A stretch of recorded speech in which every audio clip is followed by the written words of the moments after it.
way I conceptualize the evolution into more of a spirit identification as opposed to a body identification is to look at what are our biological tendencies, how are we programmed, being that we are, mammals, and see what serves us and what doesn't serve us, and to replace what doesn't serve us with that which is more aligned with spirit. And one of the tendencies that we have as mammals is to fit in. And you can look, for example, at the programming of chimpanzees and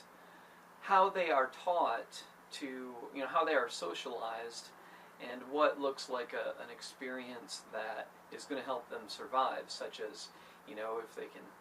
climb a tree as opposed to be on their mother's back, or if they can go and get their own fruit and eat it on their own without help.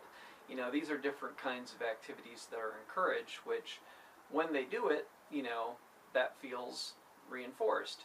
And in our experience as Homo sapiens,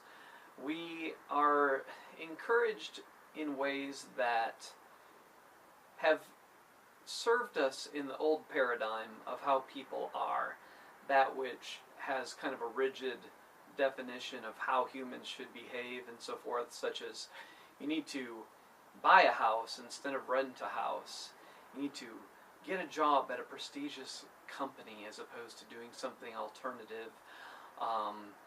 get married instead of just loving somebody without a kind of a legal approval of that love.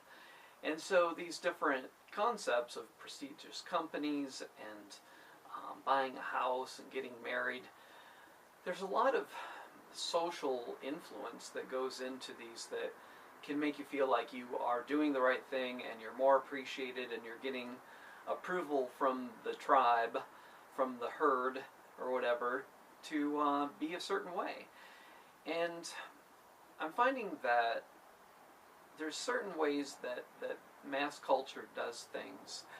that don't reflect who I am as an individual, and I don't think they reflect who a lot of people really are as an individual, but there is so much reinforcement for behaving a certain way that part of what we're,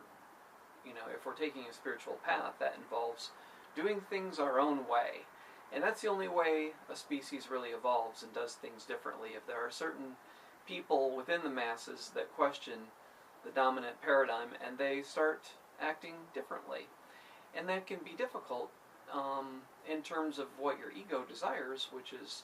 approval. And if you do things your own way, you're going to feel less approval, but at the same time, you're going to be more aligned with your true self, which can give you a strength that can allow you to feel more peaceful and congruent. And even if you don't get approval from the masses, you are more likely to attract connections in your life which are reflective of who you are and what your values are. So I think that we are programmed down to a biological level and certainly on a sociological level to behave in ways that kind of perpetuate a certain stability